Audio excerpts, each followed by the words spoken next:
Well, happy Wednesday again.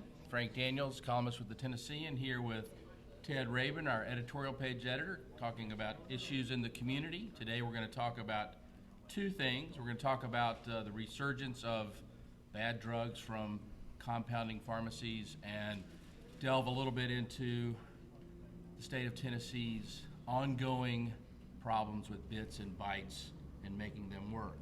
Ted, do you want to get us started on compounding issues?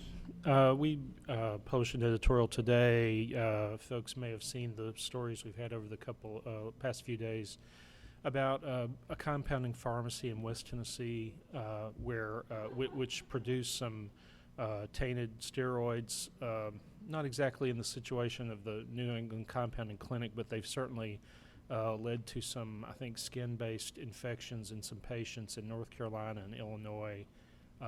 And then the drugs have been distributed through about 13 states. Yeah, actually I've heard 14. Yeah, that's right. Kansas was added to it. That's right.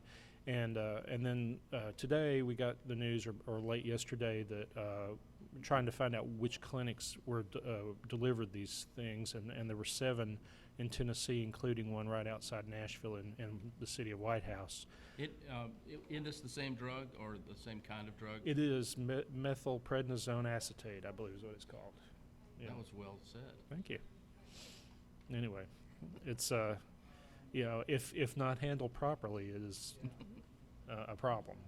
And after the outbreak last summer and this fall, the legislature had an opportunity to clamp down and create a much stricter process for how compounding pharmacies were going to look at themselves, produce their drugs, and open themselves up to inspection. And I believe I was reading in your editorial that the legislature essentially took a pass. Yeah. Well, it's basically it's a loophole, and of course, as we say, it's these are things that cross state lines. But what the state legislation was trying to do was protect the drug supply in Tennessee, and of course they can only, I guess, in this legislation do it through the pharmacies that do compounding in Tennessee.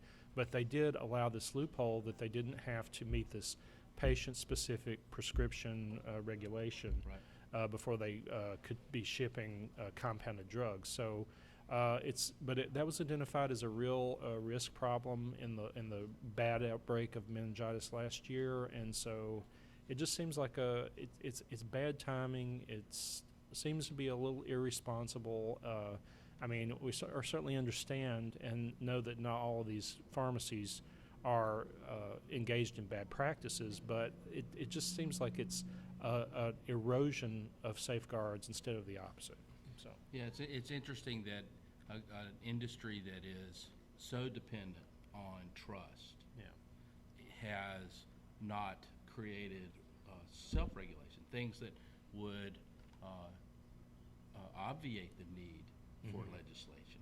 Right. And you would think that they would be trying to get out ahead of this problem, and yet they seem to be trying to skirt the problem, even in the face of the folks from the New England Compounding Company facing significant problems. Sure. Yeah, it's if you want me to go on, I can. I think what we can point to is that there is some federal legislation that Lamar Alexander and some other senators are supporting that would at least maybe restore some strength to the federal FDA oversight of all this sort of thing, and it may fix some of the problems, but you're still going to have these separate state laws like in Tennessee's that might fly in the face of that. So they're going to have to somehow reconcile these things. Yeah, because these compounding pharmacies, they exist to get drugs that aren't economical to be made in mass quantities, right? That's right. So they're going to be from smaller companies, people that are, for the most part, perhaps not as able to comply with fairly onerous federal legislation.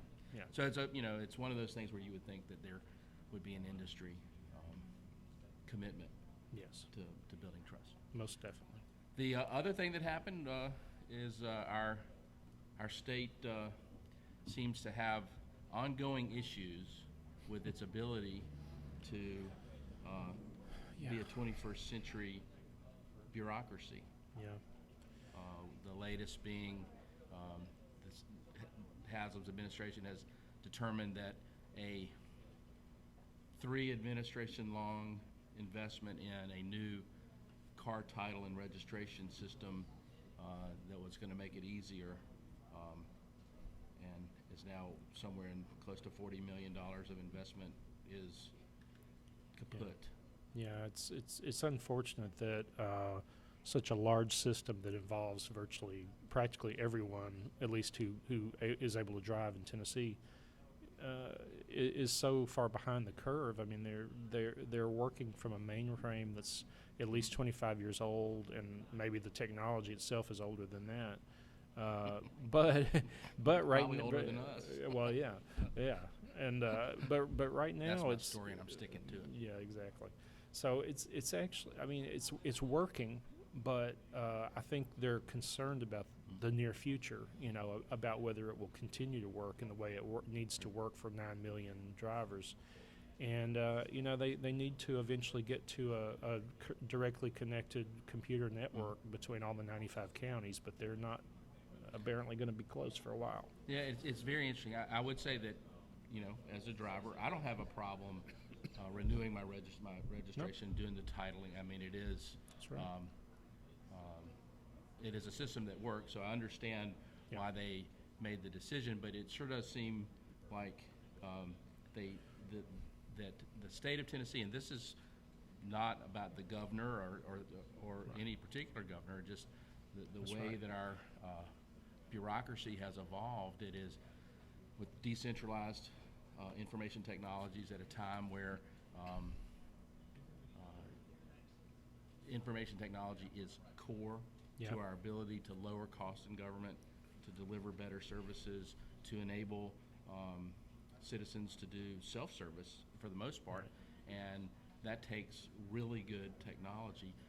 They just outsourced the management of property, yet we still seem to want to hold on tight to antiquated ideas about information. Every corporation in America just about outsources their technology, but not us. Yeah, and that's of course the other part of this problem is it's not just the actual IT systems in place, but it's the level of training for state employees who are engaged in IT, and it seems that they're a bit behind the curve too. And I mean, my guess would be is that we'll probably find this. The further we go into looking at this, the more that we're going to find. The Department of Labor and Development, a lot of their issues were computer issues. Yep. Department of Child Services has been trying to get a computer system that would enable them to be more effective and efficient. That DHS. I mean, we just seem to have a mentality that is not conducive to building the most effective systems out there. No, indeed. And we agree. That's what we have for this Wednesday. We'll be back again next Wednesday, whether you like it or not. I'm Frank Daniels, columnist with the Tennessean, and Ted Rayburn, editorial page editor. you guys have a great week.